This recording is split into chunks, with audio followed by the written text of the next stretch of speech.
Welcome to a very special episode of Pints and Paints, coming from you, I guess not live, but coming to you from the cab of my truck. I am on my way to London. Absolutely thrilled. Going to have some pints with some stand-up gentlemen. So unfortunately there will be no toast at the beginning of this episode, but rest assured there's going to be plenty of discussion and plenty of pints to be had once I reach my destination. So I'm going to enjoy a nice evening out with the likes of OHA George, OHA Evan, Dane, soon to be Dane of the OHA, and as well Mr. David Clubley from the UK. So he's in town. I guess Evan has wrangled him up, and they are on their way to London as well as we speak. It's about 4 o'clock in the afternoon. Nice way to end a Friday. So really looking forward to some of the discussion and meeting David. Seems like a stand-up guy. Talked a little bit on Messenger and on Facebook and such, and really segues well into sort of what I wanted to talk about today on Pints and Paints, and that's the camaraderie of the group. Enough can't be said. I know a lot of people go out of their way to make a point of identifying how terrific the SBG community is, but it really is a step above most, to be sure. We've got guys that are traveling. I myself, better part of an hour and 20 minutes to get to London.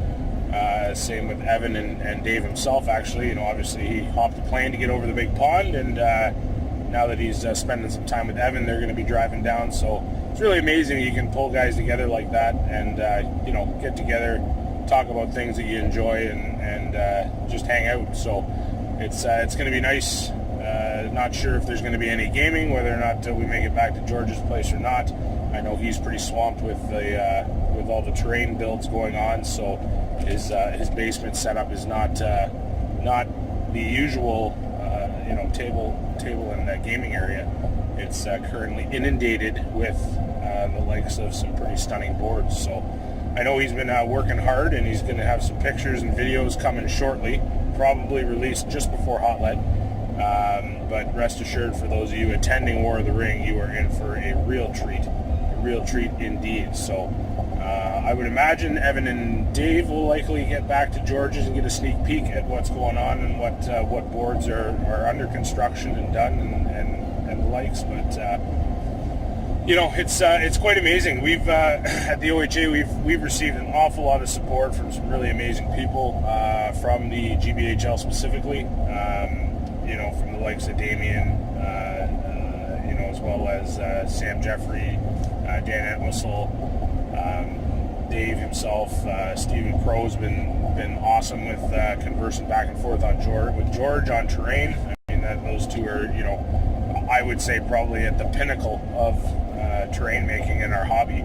So amazing to see those two guys collaborating, and it's just really an exciting time in the OHA. There's so much going on.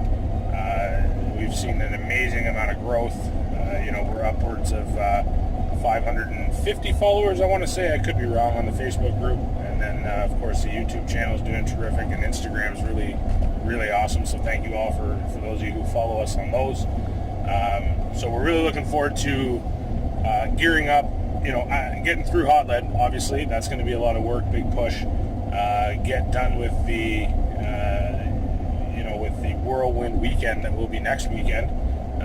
Rest assured there'll be lots of content. There's actually some pretty exciting things in the works, so hopefully you guys are going to enjoy them. But we're really looking forward to really bringing you to the show and showing you what's going on and keeping you up to date on the progress at War of the Ring. So there will be plenty of updates throughout the day, both video and pictures, obviously, that are going to be posted, so that everybody can keep up with what is going on. But it's really amazing. We're honored to have the likes of Dave attending our event. One of these days we're hopeful that we're going to be able to see more GBHLers make the trip. We're also going to have some Americans that are coming up to play in War of the Ring. So a real international flavor for a convention that As I've said in the past, on the scale of things for other countries and other places, this may be a smaller convention, but for us in Ontario, it is one of the premier larger events geared generally more specifically to historical gaming, but seen a real shift in that in the last few years as I think the age demographic of wargamers in general has changed, and that's transitioned into so many more different options available at Hotled. So, you're seeing, I know this year is the first year where they're going to feature Dungeons and Dragons. Very limited exposure to GW products. We're actually honored to be sort of, one of the odd men out when it comes to that. The fact that we're going to be promoting SBG, the GW product, obviously, and at such a scale, we're really looking forward to doing it right and showing people what the game is all about. For the wargaming community in general in Ontario, it's going to be a marquee opportunity to really showcase the game, the revival of the game, and sort of where the future can lead for the game. So we're definitely hopeful that we're going to be able to get some new recruits out of this. Definitely, we're going to have the opportunity for people to jump in on some games, throw some dice. And that's really, sort of what the OHA is going to focus on going forward. As I said, after the whirlwind of Hotled, we really want to get back to focusing on conventions, recruitment, and just building that membership, building the player base, and just promoting the heck out of Middle Earth, because it's a great time in the game and the hobby, and we want to share that with as many people as possible. So. It is a lot of work. There's the logistics and everything that are involved in doing something specifically to the caliber that George does it. With the tables that he creates, it does create a logistical nightmare sometimes, but well worth it, to be sure. There's no other better way to sell a game like SBG, particularly the one that's so ingrained in pop culture. To be able to have stunning tables to that caliber, I certainly can't thank him enough for what he does for the OHA. It's amazing. But I think that's key. Great painted miniatures, tables, get people excited and immersed in that world. And I think the immersion is the key. Because the reality is there's so many games, so many systems available now, that the trick is really immersing people in that world and making them feel like they're right in a page of Tolkien, which I think is definitely what sets us apart. And I think you can tell that that's sort of the way things are going with pop culture in general.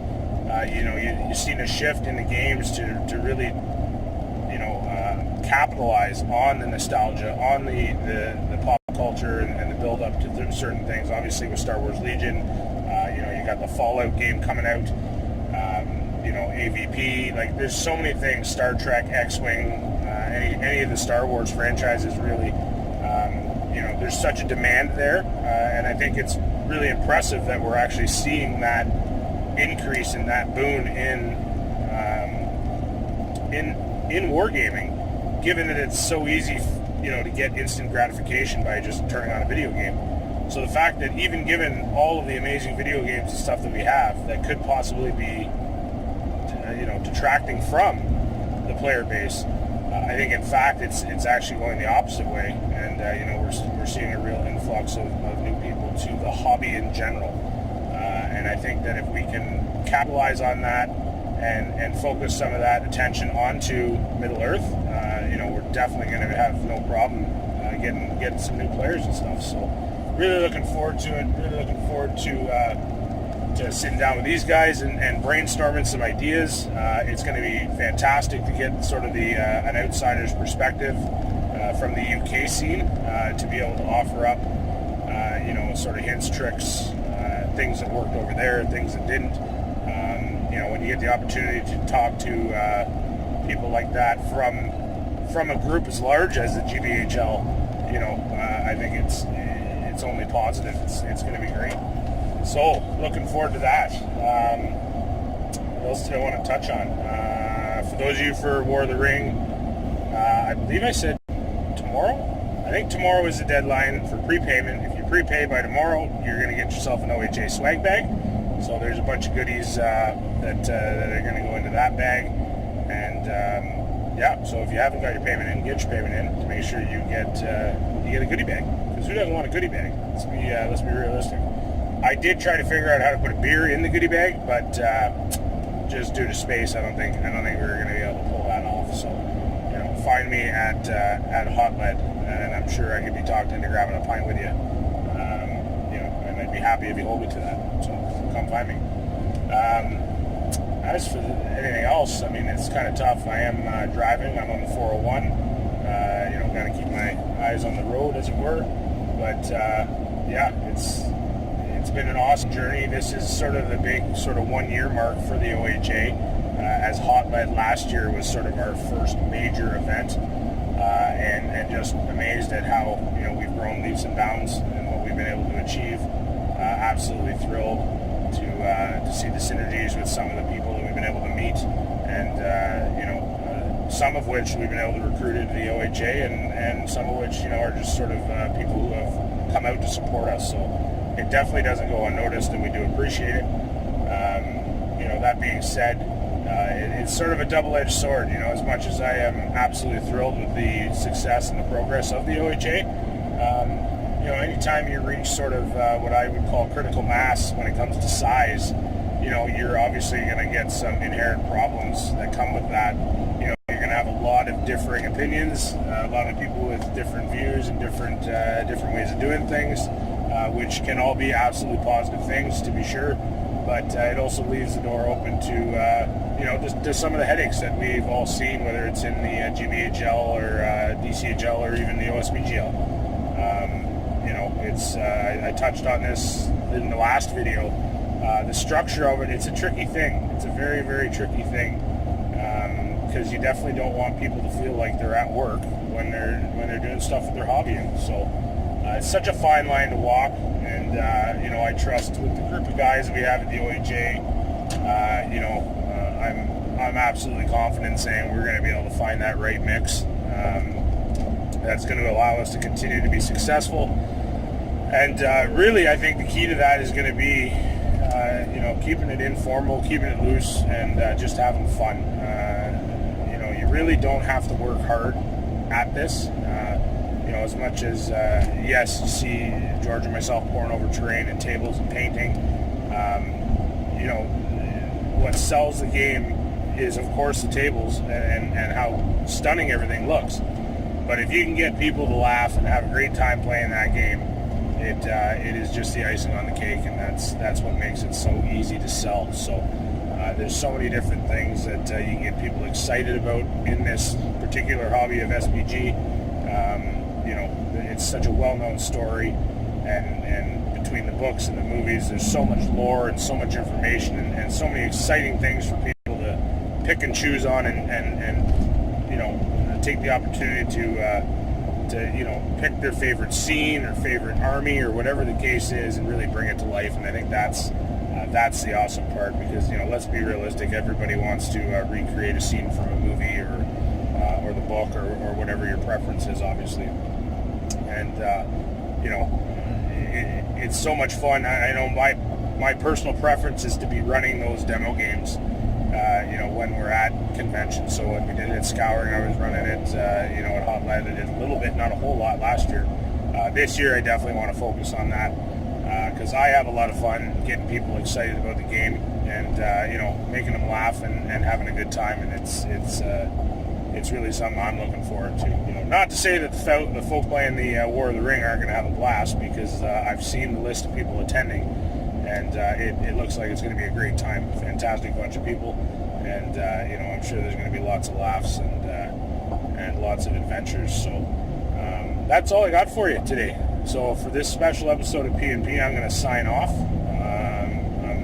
I still got a ways to go before London, but I got to make some phone calls and get some stuff set up for Hotlet, actually. So I'm going to let you guys go. I hope everybody has a terrific hobby weekend, and I'm sure we're going to get some photographs, maybe a quick clip or two tonight at the pub.